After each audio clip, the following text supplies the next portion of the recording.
I'm going to rearrange the screen a bit at this point. I'm going to move, I'm going to move the access card down here. I'm going to put the chassis over here, and I'm going to put the uplink down here, and it'll become obvious why as we go through it. So the access card, you could say that I need a port in the access card for each optical interface. You know, logically, customer goes to optical interface, goes to card. But actually, you know perfectly well that there is one customer per optical interface. So it's just as good to connect from the service directly to the access card. So this is where I will be going back to the connect tool. Now there is a magic trick here, which is that the connect tool, you can also get to it from the element menu. It's element connect, and it tells you here, this is the big clue, it's Control Q.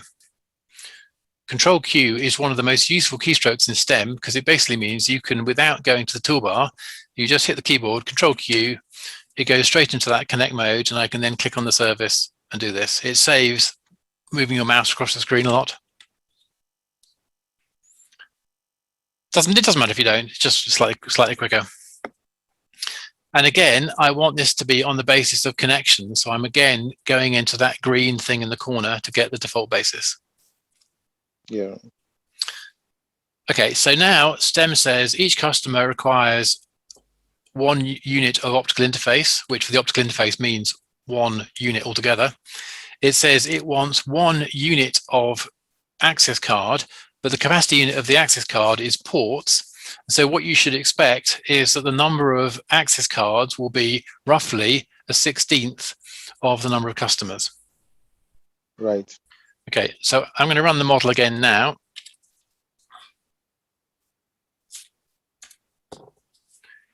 So let's go back to this graph, the installed incremental units. I'm going to change this. If I just double click where it says optical interface, it goes straight to the choice of elements, and I can just switch it to be access card instead.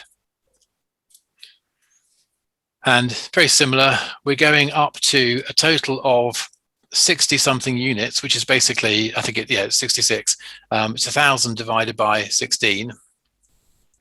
And same as before, you've got the total demand and I've got the incremental demand. And the only difference this time is because the card has a lifetime of 5 years, the ones that were installed at the beginning start expiring.